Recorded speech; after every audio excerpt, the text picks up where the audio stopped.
Pozdrav svima, ovo je moj drug Stefan Ristić. Stefan je pre nekoliko godina imao nesreću nakon koje je ostao nepokretan. U toku je prikupljanje novca kako bi Stefan ponovo napravio svoj prvi korak. Za nas je to jedna poruka, njemu je to šansa da ponovo hoda. Hvala.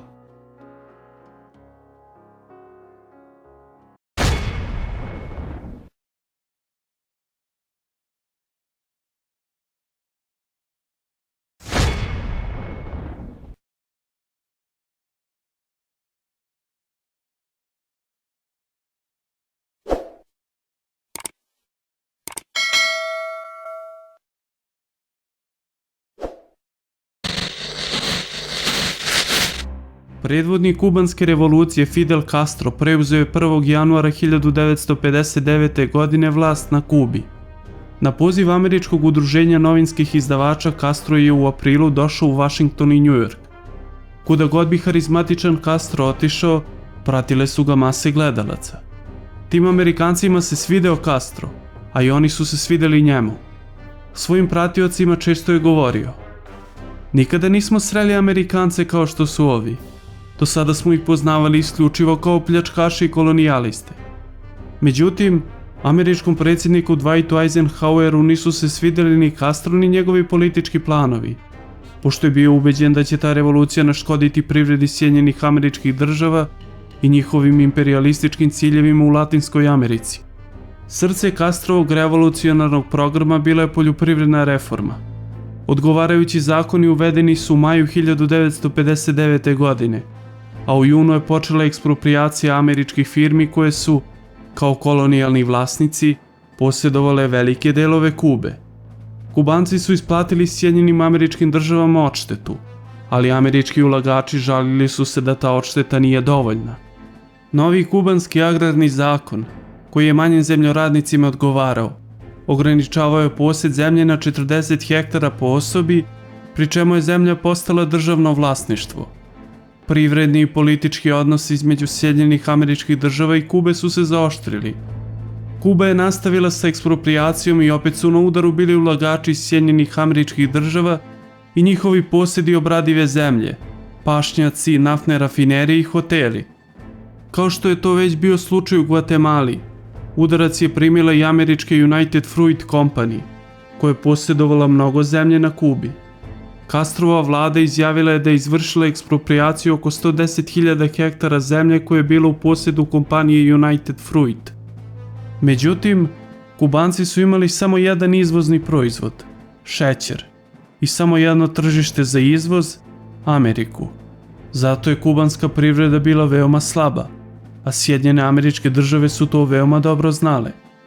U jednom govoru održanom pred 1000 zemljoradnika, Castro je zapretio da će izvršiti i eksproprijaciju svih fabrika šećera koje su u američkom vlasništvu u slučaju da Kongres smanji uvoz kubanskog šećera, takozvanu kvotu za šećer.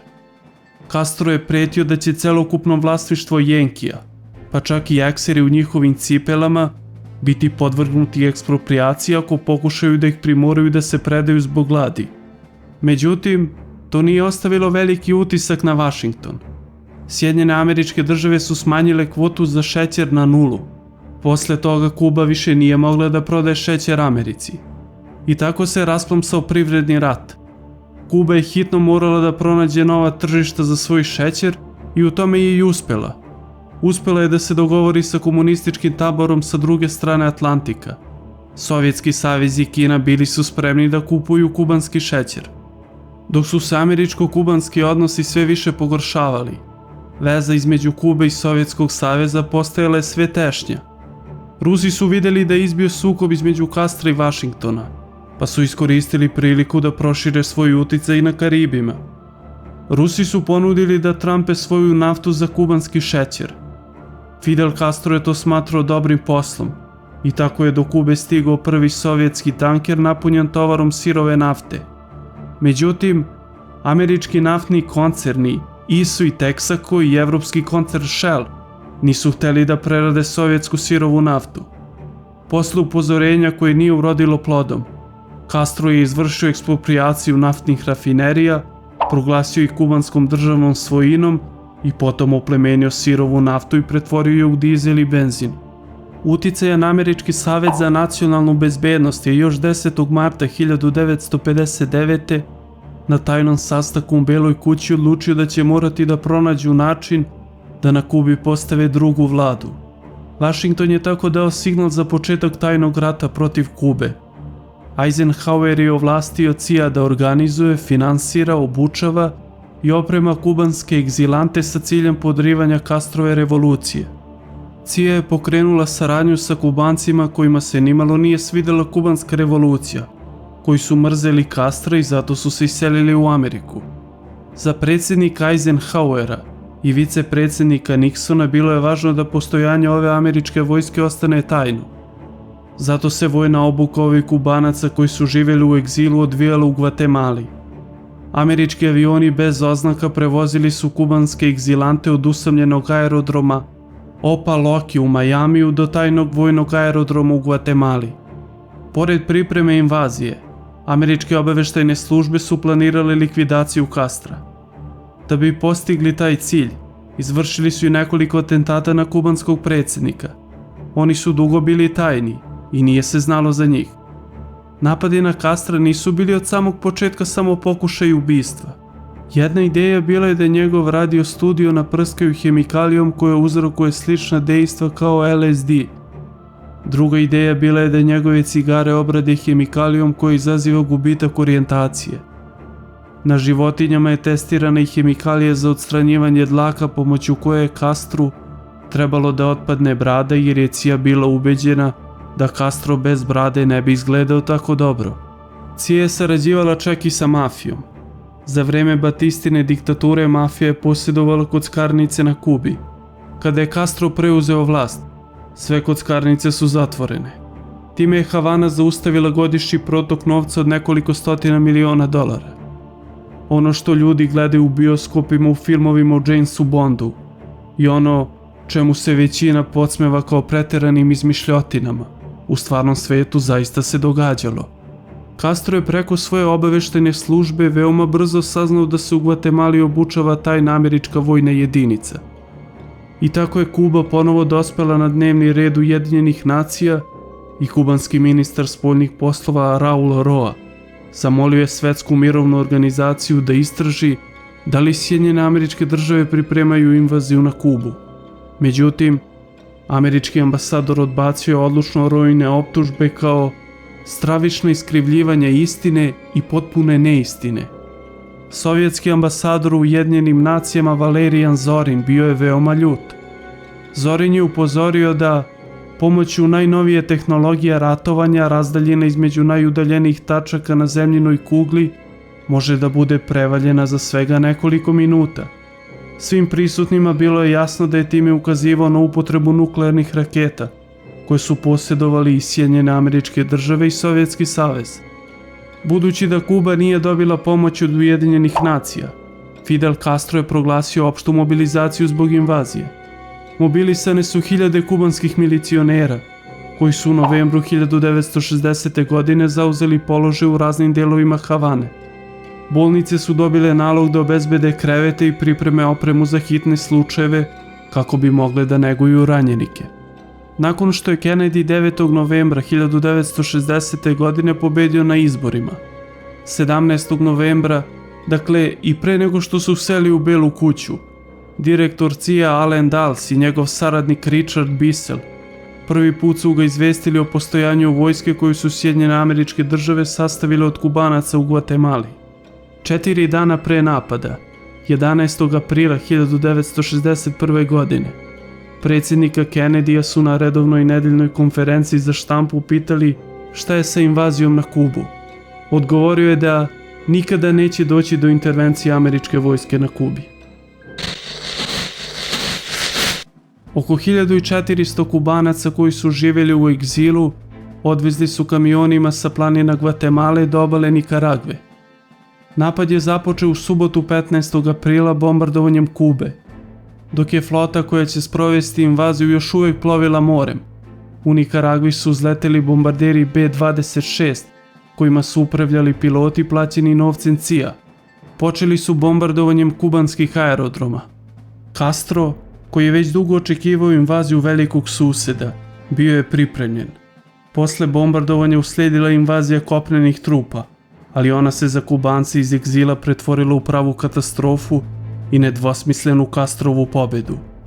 Čim su jedinice koje su napale Kubu 17. aprila zakoračile na obalu zaliva Svinja, kubanska vojska ih je otkrila i otvorila paljbu. Efekat iznenađenja je propao, a budući da CIA prilikom bombardovanja nije uništila sve avione Castrove male flote, kubanski avion napao je plaćenike. Uzleteo i potopio je brod sa municijom, koja je napadačima trebalo da služi narednih 10 dana. Zahvaljujući tom poduhvatu, jedinice koje su pokušale da izvedu invaziju ostale su bez zaliha municije. CIA je bila ubeđena da je kubanski narod nezadovoljan i da će pobunom podržati invaziju, ali ta procena bila je pogrešna. Napadači su bili poraženi. Privremena kubanska vlada, koju je sastavila CIA da bi zamenila Castrovu vladu i koja je čekala u jednoj drvenoj kolibi pored aerodroma u blizini Majamija, nikada nije stigla do Kube. Kada je postalo izvesno da će se Castro odbraniti od tog napada, Kennedy je naredio neposredno učešće američkog ratnog vazduhoplovstva. U sredu, dok su američki razarači pretraživali obalu i pokušavali da pronađu preživele, Kennedy je poslao 6 aviona bez oznaka sa nosača Essex kako bi pružili podršku bombarderima B-26, koji su opet poleteli iz Nikaragve sa ciljem da bombarduju Kubu. Zbog još jedne greške, ovog puta to je bilo zanemarivanje razlike u vremenskim zonama.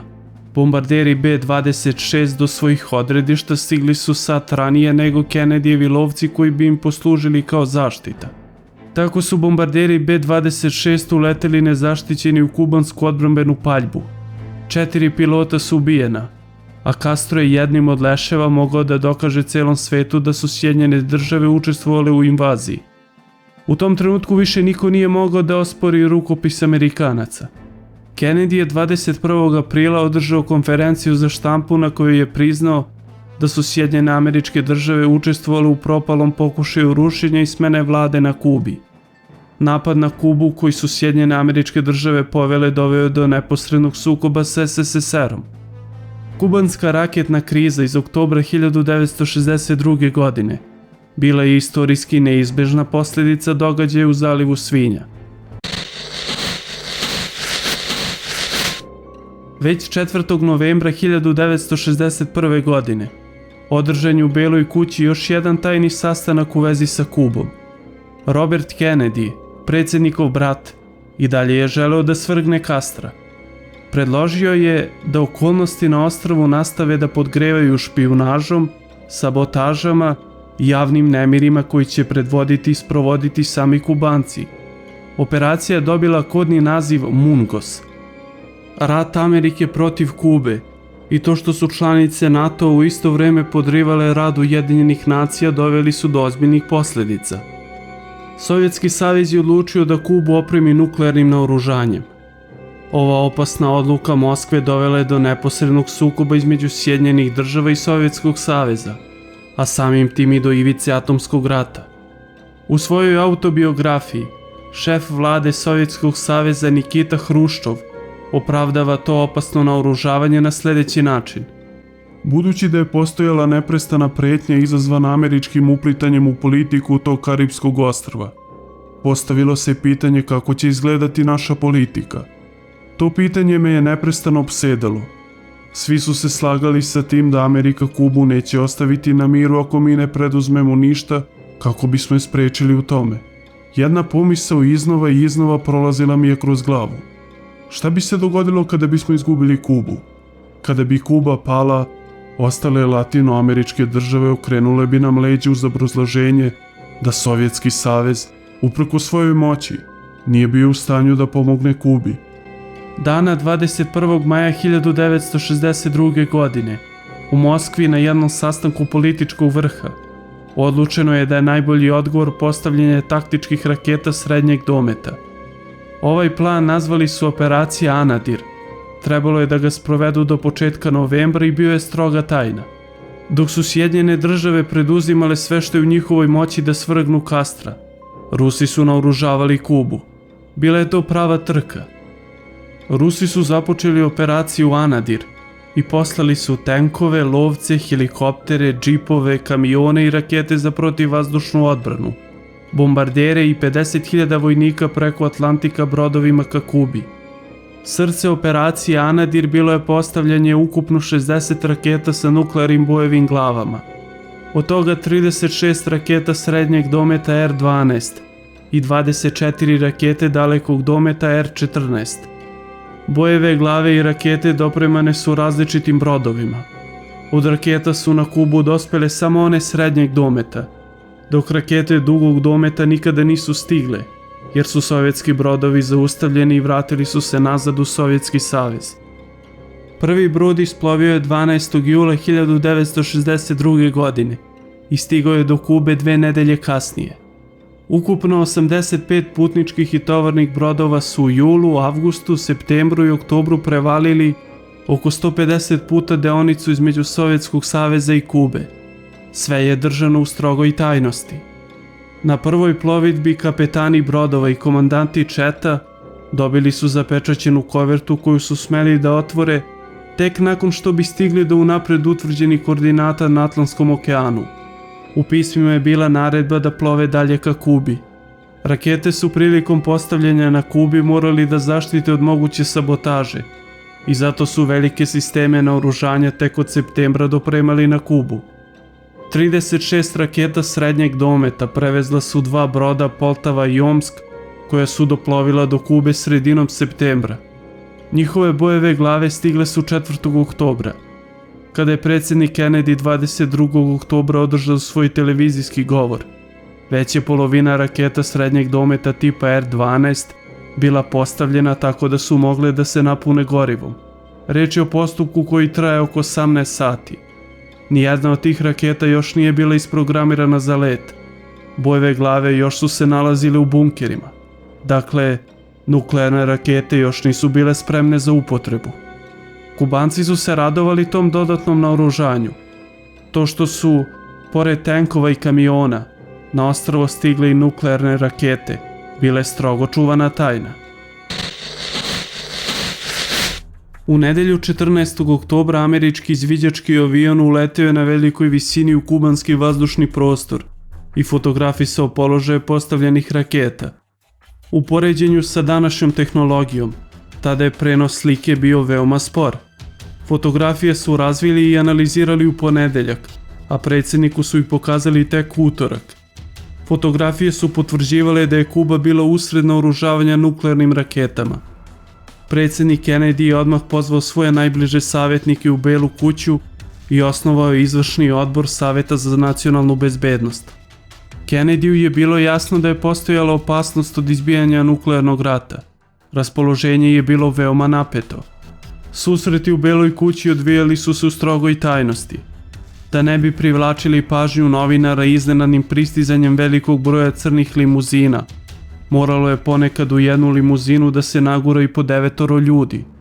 Ni Castro ni Hruščov nisu znali da su Sjedinjene države otkrile rakete. Do 22. oktobra nisu obavestili ni saveznike iz NATO-a ni američki kongres.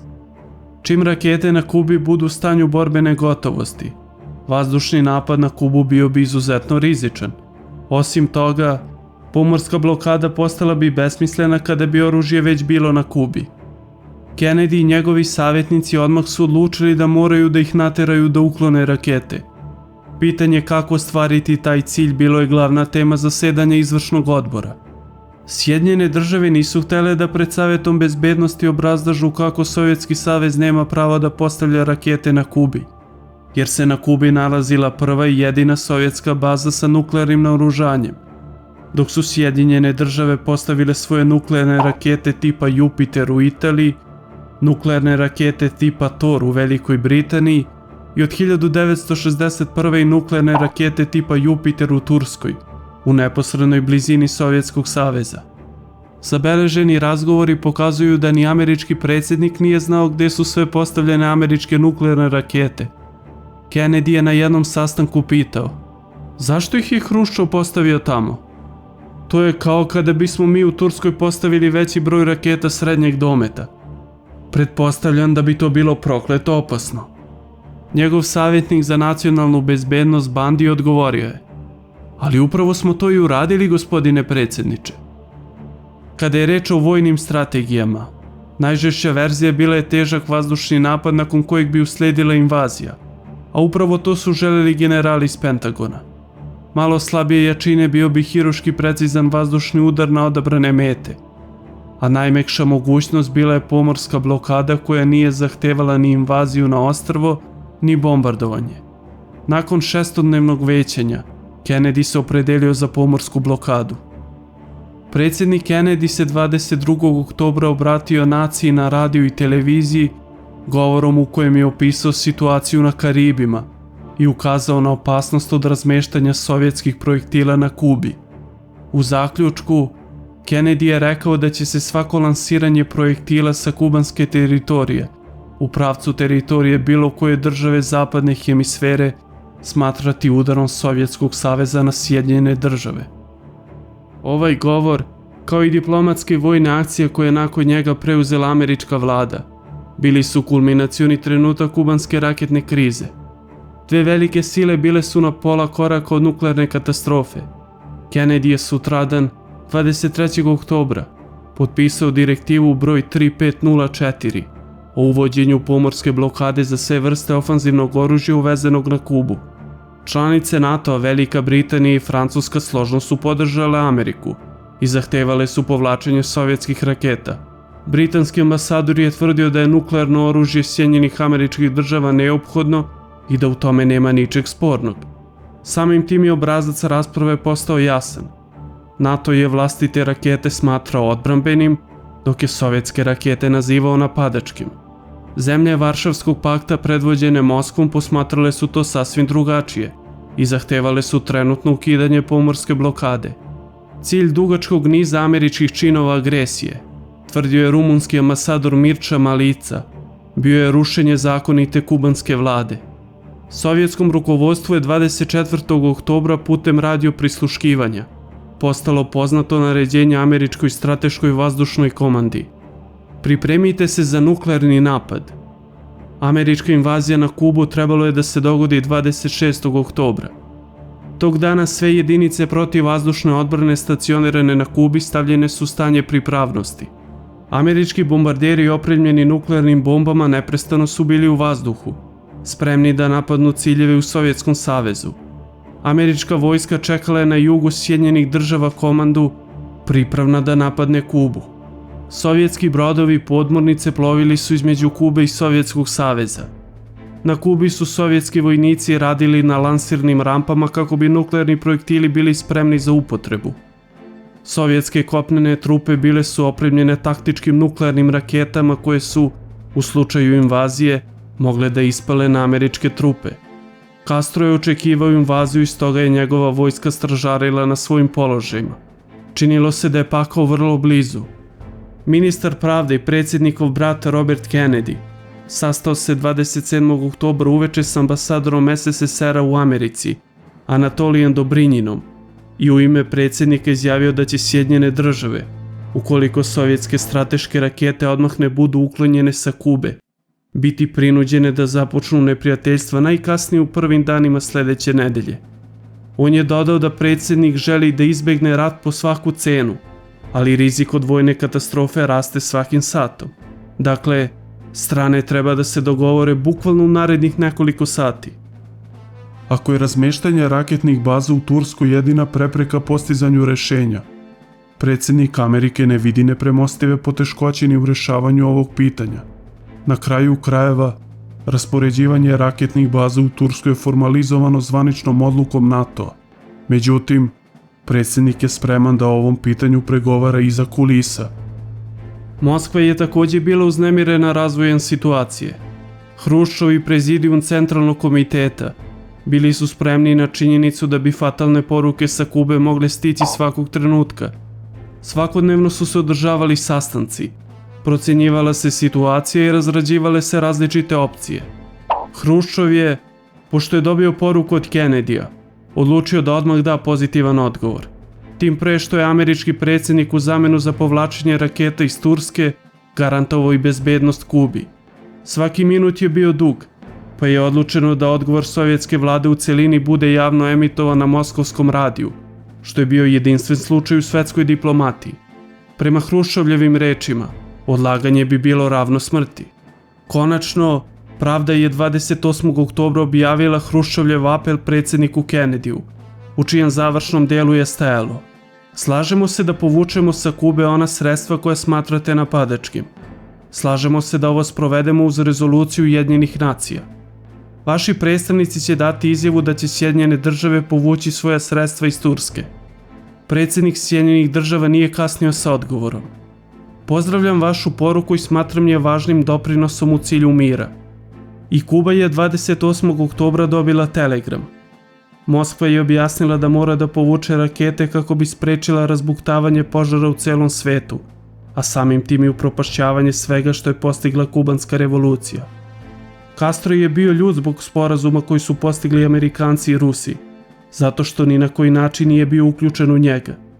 Sovjetska vlada je 30. oktobra dobila odluku predsjednika Amerike da eliminiše američke rakete u Turskoj, ali bez spominjanja njene veze sa kubanskim događajima. Time je zvanično kubanska raketna kriza okončana. O kubanskoj krizi napisano je mnogo knjiga, posebno nakon pada Berlinskog zida. Ona je bila prva tema kojom je počela rusko-američka saradnja na izučavanju hladnog rata, tako da se o njoj i njenom toku gotovo sve zna. Ono što se dogodilo u ovoj krizi imalo je velikog, čak i sudbinskog uticaja na dalje razvoj događaja u Sovjetskom savezu. Između ostalog, bio je to najvažniji razlog za kasniju zaveru i uklanjanje Hruščova sa svih funkcija. Ostalo je nerazjašnjeno koliko je sve što se dešavalo zaista bilo iznenađenje za jednu i drugu stranu. I da li je u pozadini ipak bilo nekih bezbednosnih osigurača, koji su napred bili aktivirani kako događaji ne bi izmakli kontroli. Misteriozna stvar s tim u vezi jeste afera Penkovski, nazvana po pukovniku GRU-a Olegu Penkovskom, koji je zbog odavanja superpoverljivih sovjetskih tajni uhapšen upravo 22. oktobra, na dan kada je Kennedy objavio blokadu Kube. Na zapadu su Penkovskog smatrali najvažnijim špijunom koga su ikada imali. Oleg Penkovski je bio taj koji je obavestio Amerikance da se SSSR u Karipskoj krizi neće oslanjati na interkontinentalne balističke rakete, već na balističke rakete srednjeg dometa R-12, koje su američki izviđački avioni kasnije i otkrili na Kubi. Penkovski je pružio i tačne informacije o vojnim planovima i verovatnoj strategiji SSSR-a u mogućem sukobu, uključujući i moguće zauzimanje zapadnog Berlina kao odmazdu za američku invaziju na Kubu. Ali on to nije činio sam. Verovalo se da je iza njega stajao šef KGB-a general Ivan Serov, koji mu je i obezbeđivao informacije. Drugi visoki oficiri poput maršala Birjuzova bojali su se Hruščovljevog avanturizma i nepredvidivih vojnih blefova koji su mogli da uvuku svet u veliki sukob. Veoma raširena je verzija da je maršal Birjuzov, tada kao komandant strateških oružanih snaga po čijom komandom su bili i nuklearne jedinice, bio taj koji nije želeo da rizikuje i da je on poslao Penkovskog da dostavi Amerikancima dokaze da Hruščov samo blefira. Hruščov je smenjen 2 godine kasnije, 14. oktobra 1964. godine, a samo 5 dana kasnije, 19. oktobra, načelnik generalštaba maršal Birjuzov je, dolazeći na proslavu oslobađanja Beograda, poginuo u avionu koji se zabio u Avalu. Tom prilikom stradale su ukupno 32 osobe, među kojima i cijela sovjetska delegacija. Tu su poginuli još neki istaknuti zaverenici protiv Hruščova i saradnici Šeljepina, pretendenta na sovjetsko vođstvo umjesto Leonida Brežnjeva. Tadašnji šef Jugoslovenske uprave bezbednosti, general Ivan Mišković Brk, rekao je da su Sovjeti samo jednom pitali za ovu nesreću i više se nisu interesovali za detalje istrage. Tako je kubanska kriza svoj epilog možda doživjela na našoj Avali.